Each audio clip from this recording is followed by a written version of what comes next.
반갑습니다. 28일 목요일 새벽 말씀을 올리겠습니다. 이기기를 다투는 자마다 모든 일에 절제하나니 그들은 썩을 승리자의 관을 얻고자 하되 우리는 썩지 아니할 것을 얻고자 하노라. 고린도전서 9장 25절입니다.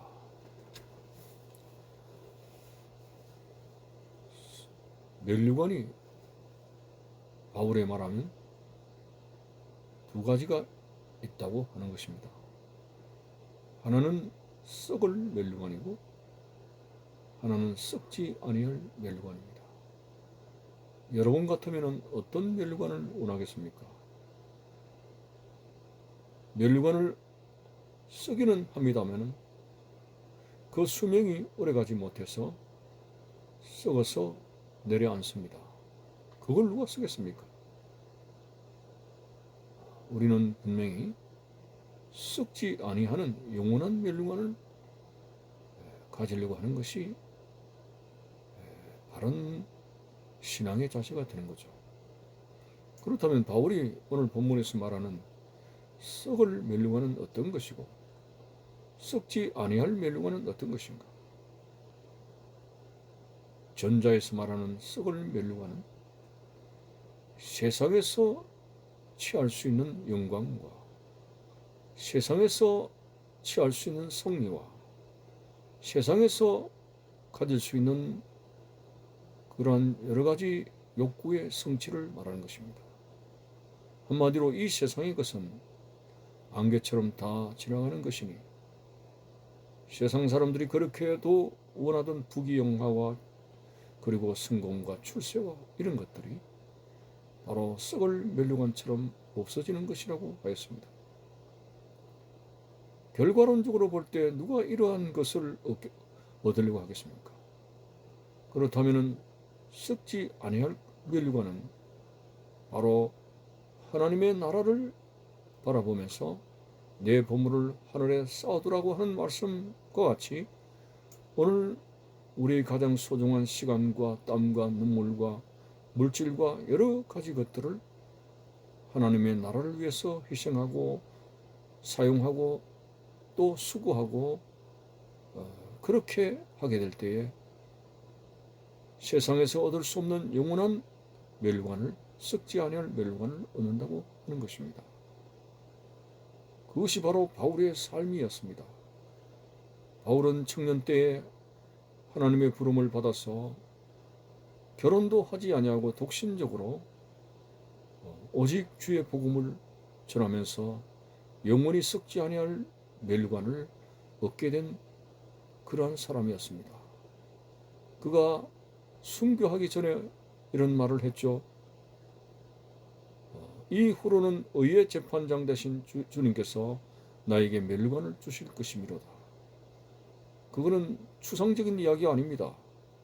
일평생 복음을 전하고 마지막 현장에서 이슬로 사라지게 되는 순교의 현장에서 그는 사라지는 것이 아닙니다. 분명히 부활의 나라에서 영원히 썩지 않을 멸관을 그가 얻게 되는 것입니다. 자, 이렇게 우리는 썩을 멸관을 쓸 것이냐 썩지 아니할 멸관을 쓸 것이냐 이 양자택일에 있어서 누구든지 썩지 아니할 영원한 멸관을 얻고자 하게 될 것입니다. 그런데 그것은 쉬운 일이 아닙니다. 오늘 본문에서 영원한 멸관, 썩지 아니할 멸관을 얻기 위해서는 절제라고 하는 그러한 생활이 필요하다고 했습니다. 오늘 본문을 다시 읽어드립니다. 이기기를 다투는 자마다 모든 일에 절제하나니 그들은 썩을 승리자의 관을 얻고자 하되 우리는 썩지 아니할 것을 얻고자 하노라. 절제가 왜 필요합니까?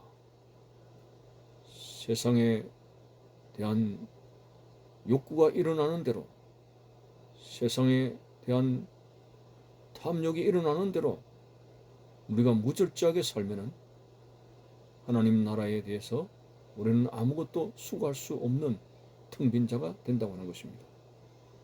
그래서 우리가 세상 것은 누리지만은 세상의 경제와 그리고 권세와 여러 가지 환경을 누리고 있습니다만은 무절제하게 살아가다가는 우리는 하나님 나라에서 아무것도 얻을 수가 없습니다.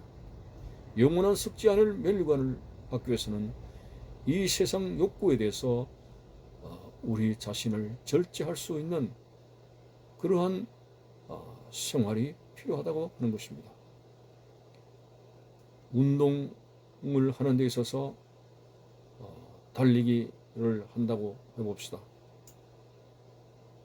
고린 지점에 가는 그 선수가 무절제하게 가면서 물을 마시고 그리고 쉬고 싶다고 쉬고 그리고 이것저것 다 구경한다면은 그거 어떻게 승리할 수 있겠습니까?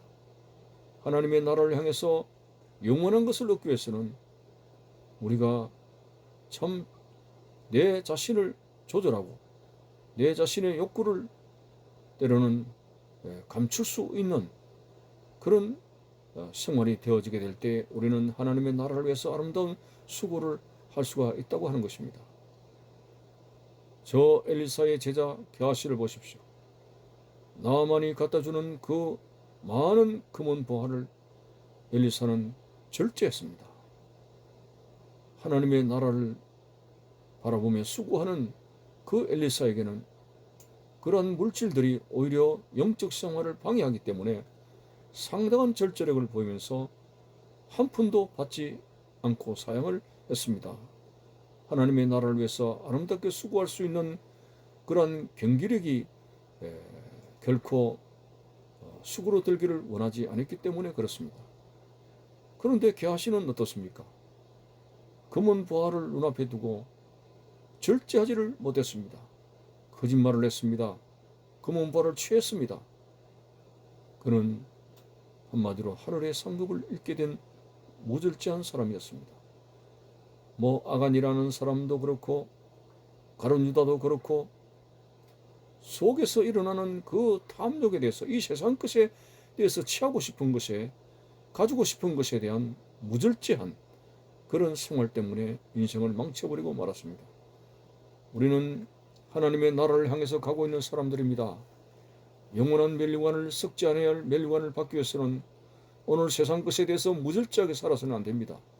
이것도 좀 줄이고 저것도 좀 조절할 줄 알고 그리고 그 조절한 그 에너지와 모든 것에 대해서 하나님의 나라를 위해서 헌신하고 수고할 수 있는 이런 생활의 패턴을 가지게 될 때 우리는 이 절제의 생활로 인해서 하나님의 나라의 귀한 상을 받을 수가 있는 하나님의 사람이 되게 됩니다. 여러분, 세상 것을 취하기 위해서 우리의 욕구를 발산시키면서 무절제하게 살아가는 그런 신자가 되어서는 안 되겠습니다. 그것이 항상 우리에게 걸림돌이 된다고 하는 것이죠. 돈을 사랑하는 것이 일만하게 뿌리가 된다고 바울은 디모데에게 말한 것은 그것이 필요 없다는 것이 아니라 무절제하게 돈에 대해서 그렇게 살아가다가는 우리 자신의 신앙생활이 바르게 되지 못한다고 하는 것입니다. 모든 생활에 이 세상에 우리가 많은 것을 누리고 있지만은 다 누릴 것이 아니라 절제하는 가운데 있어서 하나님의 나라를 위해서 아름다운 수고를 하고 또 섬기기를 하는 자, 하나님의 나라를 위해서 바칠 수 있는 그런 부분이 되어진다면은 우리는 영원한 썩지 않아야 할 멸관을 얻는 지혜로운 자가 된다고 하는 것입니다. 여러분, 수도꼭지가 고장이 나면은 물이 무절제하게 나오는 거죠. 굉장한 물을 소비할 수가 있습니다. 오늘 우리 자기 조절력, 자기 컨트롤, 자기의 컨트롤 하는 이 절제 생활이 무너지게 되면은 우리는 참으로 허랑방탕한 생활로 들어가게 될 것이고 아무것도 축적해 놓을 수 있는 하나님의 나라를 위해서 축적해 놓을 수 있는 사람이 될 수가 없다는 겁니다. 절제 필요합니다. 절제하면서 삼가하면서 하나님의 나라를 위해서 영원히 썩지 않을 멸류관을 바라보고 열심으로 수고하고 달려갈 수 있는 우리의 모습이 되어지기를 바라는 것입니다. 감사합니다.